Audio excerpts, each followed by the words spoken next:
buenas noches. Muy buenas noches, bienvenidos a Tiene la Palabra. Estamos los dos. Estamos los dos. ¿A qué velorio estamos por ir? O en realidad es una ocasión... Es una ocasión de elegancia. Casi de gala, te diría. Sí, ¿no? claro, porque de gala señora, con una voz que es pura elegancia. Totalmente. Te atiende por teléfono y escuchas hola. Y es ella, indudablemente es ella. No perdió ni pierde vigencia y cumplió hace poquito, 50 años al aire, en la radio. El panel tiene cosas para decir. Arranque nomás. Silvia. ¿Qué tal? Buenas. Buenas noches. Bueno, creo que hay algo que la distingue justamente y es una voz que ha marcado épocas y ha seducido a generaciones, podríamos decir. A ver, Fernando. La señora está de negro también. Podrían haber avisado porque yo vine, soy el único que vino. Estoy Estás fuera de tono. Portlandia. A ver. Yo quiero saber si ella tenía idea de lo que provocaba en muchachos como yo. Claro. Cuando escuchábamos las 7 lunas de Crandall. Lo autorreferencial nunca está afuera. Las 7 lunas de Nunca Crandall está. que yo no me podía Fernando, dormir sí. después. Claro. Cecilia. A propósito de las 7 lunas de Crandall, yo quería preguntarle si Betty piensa, perdón, dije el nombre, Sí. que algo cambió en el erotismo, de cómo era entonces o cómo es ahora, por la radio. Bueno, no contesta nada todavía. No contesta nada porque queremos que, si no adivinaron, ahora lo van a ver. Nuestra invitada. Llegó la luna. Luna que despierta día tras día cuando duerme el sol. Son las 7 lunas para ser compartidas con vos, para vos. Soy una enferma de la radio. No sé cómo es la vida sin tener que levantarse todos los días y saber que hay un micrófono que me espera. Y a confesión de parte, Betty Elizalde, bienvenida. ¡Bienvenida! Gracias por ¡Vamos! estar con nosotros esta noche. Tiene la palabra, Gracias por haber venido, Betty. Intimida un poco este sillón. ¿Por te voy a qué? decir. Uno tiene tren, está acostumbrado a Sí. andar, sí, pero bueno, afortunadamente todavía me impacta que me distinga. Lo digo sinceramente, no es falsa modestia. Sé que tengo un camino hecho, que bueno, que cierto nombre tengo y demás, pero todavía me sigue impactando que me distingan. Así que muchas gracias por la invitación. Lo digo sinceramente. Gracias por haber aceptado, Betty. Estamos honrados de tenerlo. claro. Verlos. Bueno, ¿arrancamos con las preguntas? Bueno, acá estaba Fernando diciendo que, que él lo de estaba- las- te acostabas conmigo todas las noches en el país. Responde a la pregunta de Fernando. ¿Tenía idea de lo que provocaba? Su marido, suerte que es psicólogo, si no se pondría loco. Tiene que ser moderno, ¿no? Bueno, no, porque a mi marido le pasaba, en ese momento le pasaban cosas muy curiosas, subía a un taxi, que era la mayor clientela que uno tenía, y estaba escuchando la radio, y le decía a veces algunas cosas tremendas, pero mirá esta... Va, qué sé yo, si yo fuese moderna como la Bernasi te diría todo, pero no me atrevo todavía. Pero le decían cosas y entonces mi marido obviamente no podía decir es mi mujer, pero cosas Decía sí, ¿no? increíbles. ¿Y qué coincidía? ¿Tu marido, Betty, coincidía? Decía, sí, es cierto, ¿no? No, una es de entre casa, en esas circunstancias. Te ven con la remera vieja a la hora de ir a ella dormir. Pero nunca te dijo, haceme un poquito... No. ¿De qué? ¿Se perdía lo mejor? No, sí. Se perdía lo mejor. Ahora, Betty, ¿cuándo tuviste conciencia de esa voz que tenías y del poder que transmitía, en todo caso, que te daba tener esa voz? A mí me pasó siempre una cosa muy curiosa. Incluso yo soy bastante autocrítica y siempre me llamó la atención que me distinguieran tanto por la voz. Me parece que eso es genético. Vos venís con una determinada calidad de voz, como venís con ojos claros u oscuros, no, eso está. Después, bueno, depende del trabajo que hagas, aprender a decir, como aprender. eduques para Sí, esto tiene transmitirte, mucho ¿no? de trabajo actoral. Pero siempre me sorprendió, me gusta poco escucharme. Me ¿Por gustaba. qué? ¿Ah, sí? Porque siempre me parece que lo podía haber hecho mejor. Siempre, y me tocó trabajar con gente muy exigente en este medio. El éxito de las 7 lunas, que decía Fernando, era producto de un equipo, de un genio como fue Julio Moyano, no superado todavía en la radio, un creativo increíble, un armador de música y de climas espectacular, y un operador maravilloso como se vio pocas veces, y escritores, porque una de las cosas interesantes que tenía es que muchos escritores, nunca quisieron dar su nombre, pero ellos escribían los textos de las 7 lunas.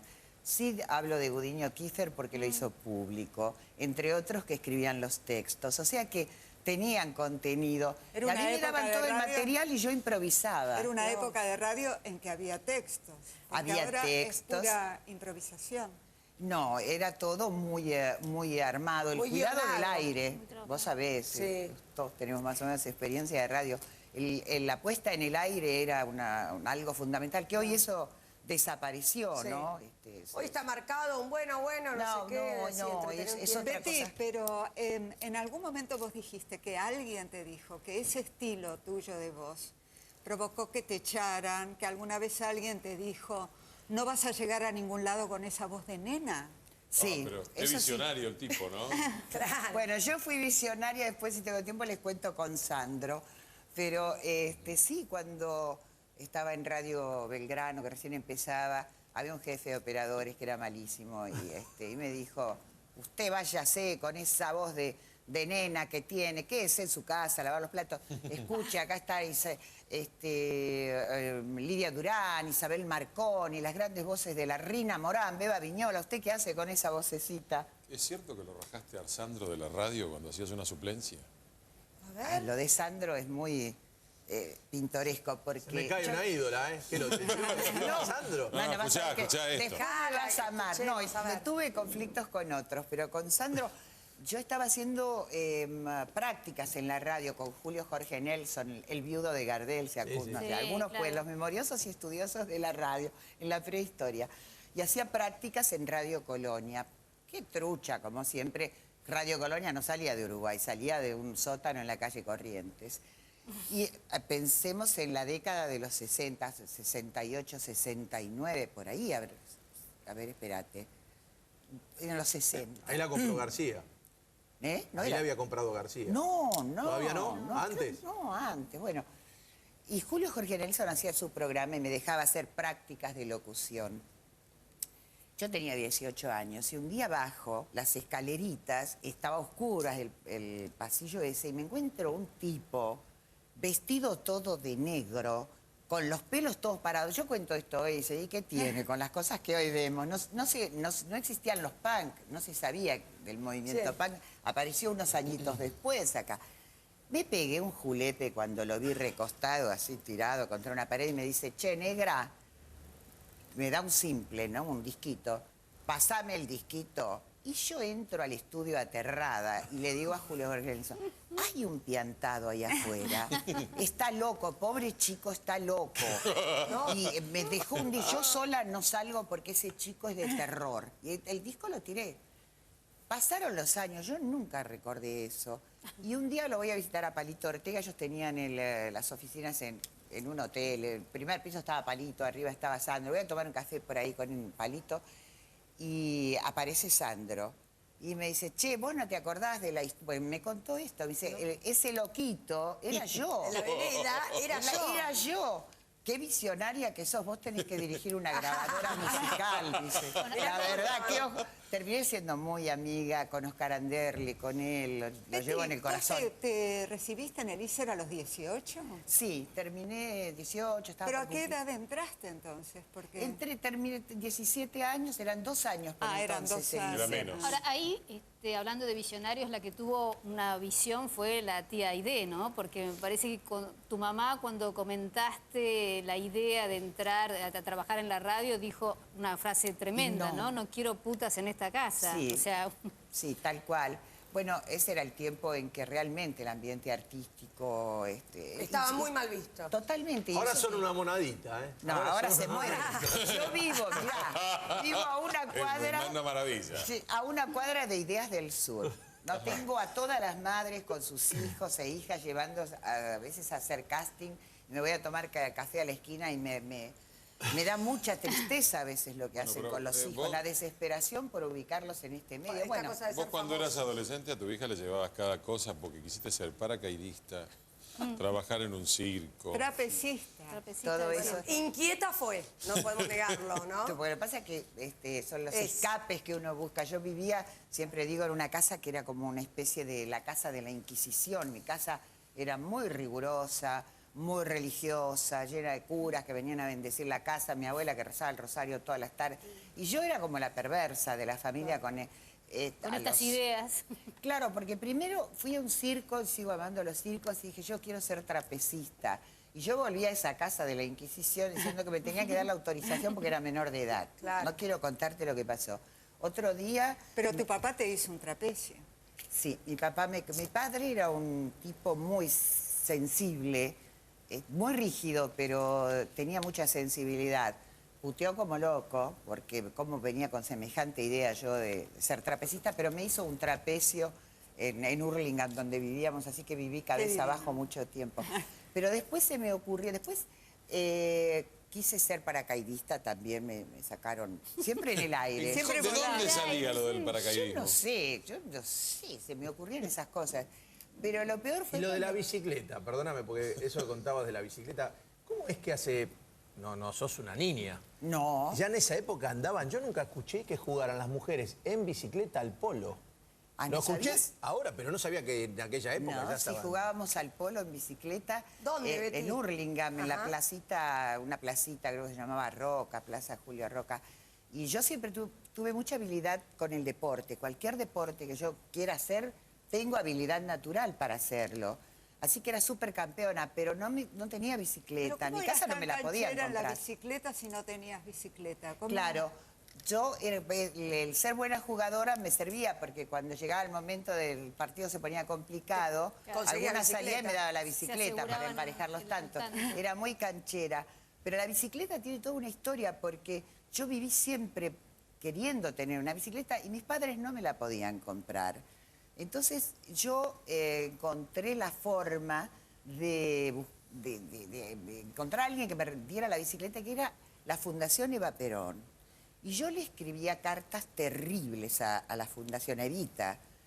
Le pintaba un panorama desgarrador. Yo vivía en una casa de gente pobre, no indigente. Tu padre era bancario, tenía trabajo. Papá no, pasó etapas muy, ¿Ah, sí? muy ¿De desempleo? difíciles. Laburo de albañil también. Sí, porque se quedó sin trabajo administrativo, era un anarquista, venía de la crisis del 30 y demás. Y fue una vida muy dura, pero muy peleada. Por otro lado, era un artista, un escultor que lo hacía de forma casera. Y te digo, yo le escribí a Eva cartas terribles, dolorosísimas. O sea que Quería me decías mi una lección bicicleta, de bicicletas. una bicicleta y la pelota de fútbol para mi hermano. Ay, de qué paso. divina, ella pedía Nunca la recibí, pero siempre recibí las cartitas. Ah. Me mandaban una carta, ¿no? Que decía, bueno, querida, en esta ocasión no puede ser, pero Hemos la recibido próxima. el Nunca. pedido. Cuando llegaba el cartero, para mí era una fiesta. Y llega con el anuncio de la bicicleta. vos. Nunca, mira, después, obviamente a los 18 o 19 años empecé a trabajar. Tuve recursos para comprármela.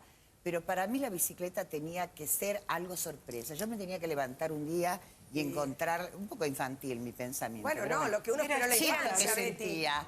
Claro. Y un día me regaló la bicicleta de marido. Me levanté, bajé ¡Qué la escalera de mi divino! casa y la encontré en el living. Sí, pero no era lo mismo. No era lo No. mismo. No era No lo es lo que mismo. son las Pero mujeres. te quebró la Resulta, ilusión. vos. Yo quería que... Jorge se rompió todo para Jorge comprar se la rompió. bicicleta. No, yo 40 quería que años llegue escuchando Jorge. la cantinela y le ponen la bicicleta. Le ponen la bicicleta, No, como si pero fuera una ya- nena. Y me dijo pasado el eso, momento, así claro. dejás de llorar. Ya tenés la bicicleta. Genial. ¿Qué, ¿No te gustó porque era azul y amarilla? No, era blanca y roja. Como mi corazón. Ah, mira Betty, vos. vos describís tu casa como la Inquisición. Sin embargo, vos tuviste un episodio muy feroz y muy desagradable con amigos de tus padres, ¿puede ser? Vos lo declaraste es una historia ¿Lo fea. conté? Sí, Sí. me enteré Una leyendo nota, una sí. nota. Que Sí, tiene que ver con el abuso Sí. sexual. Sí, curiosa, bueno, vos sabés, todos sabemos que el abuso sexual se produce mayormente en los hogares. Intrafamiliar. Totalmente, los padres, los abuelos, los tíos, los Conocidos, amigos. Sí, había un amigo una pareja amiga de mis padres, que de tanto en tanto me llevaban a su casa para quedarme a dormir y me ponían un colchón a los pies de su cama matrimonial. Y cuando la señora se dormía, el señor solía levantarse para acariciarme. Solo eran caricias. Me costó mucho tiempo poder comentarlo, incluso en mi terapia, ¿no? ¿Qué edad tenías? Debía tener 5 o 6 años. Ay, qué chiquita. Muy 5 o 6 años. ¿Nunca jamás le dijiste nada a tus padres? No, ¿Ningún jamás. comentario? No, ni en esa época no existía. No. No hace mucho una psicoanalista me decía, estoy asombrada de la cantidad de testimonios de este tipo que Sí. tengo en surgen. el consultorio, ¿no? Que no han llegado a la violación, que eran Pero es abuso caricias. Pero que eran Pero situaciones de abuso. totalmente. Y es curioso cómo funciona la mente infantil, porque yo no La sabía... represión. Absolutamente, pero yo sabía que de eso no se podía hablar, ¿no? Claro, y la culpa también. Uno cree que uno tiene la culpa. Sí, de grande supongo que sí, un poco mayor, ¿no? Pero vos Era muy hablás de una inquisición y de una cuestión muy religiosa de tu abuela que rezaba el rosario, pero acabas de mencionar un padre anarquista. Sí, eso Sí, pero quedó- también. ¿Cómo un amigo convivían? mío me No dice, qué cierra. padre anarquista más raro, qué anarquista raro ese. Sí, ese era muy característico, ¿no? El movimiento anarquista, que después vino el peronismo y se recicló y demás. Pero mi padre terminó sometido a mi mamá y a mi abuela. Él era siempre un luchador en contra de tantísimos principios, ¿no? Pero un poco debía ser para bancársela a mi mamá y mi abuela, que eran terribles. Claro, Les no decía, ¿qué negociaba quieren? La y conseguía. réplica de la Se entregó. Virgen de Luján, entonces les hacían mármol. El papel- Y venía el cura y mi padre protestaba, se iba, pero el cura venía a bendecir la gruta de la Virgen ¿Cómo fue de el Lourdes. papel de la tía Aide dentro de ese marco? Porque la tía parece que se desperfilaba un poco de esa Totalmente, sociedad sí, represiva. creo que esa es la persona... No sé si uno agradece en la vida realmente a quienes corresponde, ¿no? Yo creo que con mi tía no fui la Explícita. persona que tendría que haber sido. Alguna vez fui y le pedí disculpas por no haber estado más cerca de ella cuando las cosas para mí cambiaron. Pero sí, tenía poca diferencia de edad. Me llevaba 8 años, estaba casada con un tío mío y sí fue la que me protegió, fue la que me escuchaba en los problemas y necesidades de un adolescente, la que me bancaba todo. Era como la tía moderna, de alguna manera. Totalmente. Y Claro. concretamente la que te dio el dinero para entrar al ISER. Sí, 50 pesos para pagar la patente, Mirá vos, la matrícula ahí. entre tantísimas otras cosas, con los consejos de la edad, ¿no? Siempre decía, vos podés, mira, vos salí, tus padres tienen la idea de que las cosas se hacen solo de noche, vos sabés que las cosas malas se pueden hacer de día, vos salí. Pero acordate, nena, que la virginidad es sagrada. Es el plato que te van a presentar cada día cuando te cases. Mirá. Así que la virginidad conservala. Pero después salí a hacer lo que quieras. Era para la época donde avanzaba. totalmente Y además con avanzada. ella compartíamos mucho el Radio Cine Lux de Radio El Mundo. Que es... Sábados a la noche. Sí, Cecilia, ese radio teatralizaban las mejores películas con los primeros actores. Así que eran noches de orgía, de pizza, cerveza A mí y radioteatro. hay una cosa, una declaración que no me gustó nada suya, que yo soy como diciendo soy paraperiodista. Ah, Entonces es una cuestión de ponerse, digo, usted no sé dónde se ubicará. Defensiva. Bien, no, dónde se ubicará su carrera. Pero decir que es paraperiodista, a ver, hiciste el ISER. Sí. Esto me llevó a estudiar cuando empezó el estudio del periodismo en la Argentina. El periodismo a nivel Y el académico. grafo técnico, que es de donde salió, por ejemplo, Ulises Barrera, era del 35, pero era lo único que existía. Era lo único, ¿no? Y pasaron muy pocos por ahí. Es más, el Círculo de la Prensa, que es bastante antiguo también, es del 68-69. ¿Qué idea tenías vos de qué es ser periodista? ¿Cómo se formaban los periodistas? ¿Por qué es como decir, no, bueno, yo no estudié ciencias políticas, no puedo ser presidente? Lula era obrero y fue presidente. Vos sos periodista, quieras o no quieras. Esa de tirarte un poco al bombo, no entiendo. No, pero lo que pasa es que todo depende del contexto, porque yo eso lo decía, o lo digo en la tarde en la radio, un poco como juego. Yo soy muy respetuosa de lo que significa el periodismo, pese a que estamos viviendo un tiempo donde parece que el gran divertimento nacional es desacreditar alegremente al periodismo. Indudablemente que tiene sus lacras y tiene sus problemas, como lo tienen absolutamente todas las profesiones y todos los trabajos. Gente deplorable hay en todas partes y acusar de esa manera al periodismo es como acusar a la medicina o no sé, o a la abogacía o a la ingeniería. Yo tengo mucho respeto por el periodismo y no soy hipócrita. Creo que hay que tener una sólida formación.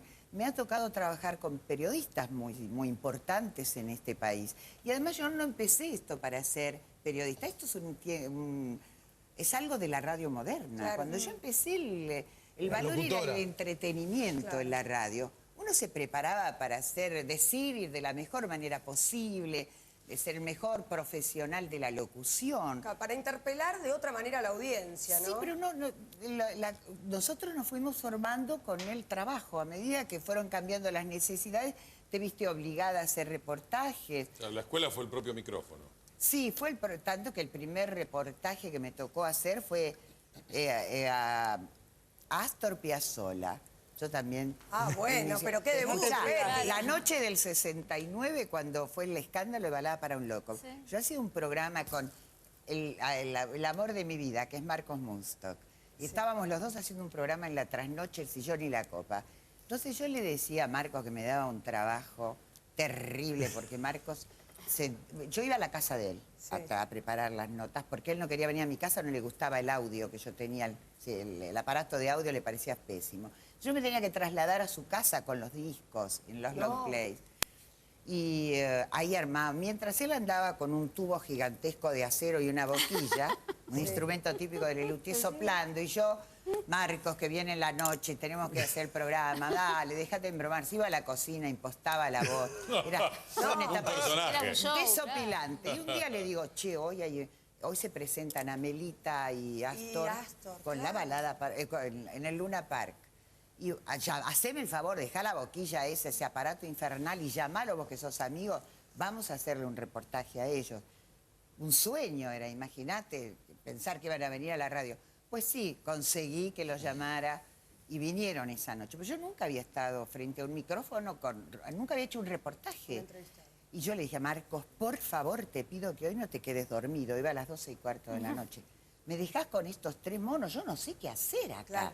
No sé, nunca le hice un reportaje a nadie. Por supuesto que Marcos se quedó dormido. No, Betty, no. Así debuté. Hay Marcos que se debe acordar bien. Nunca pasé tanto terror. El pánico, supe lo que es el pánico esa noche. Claro.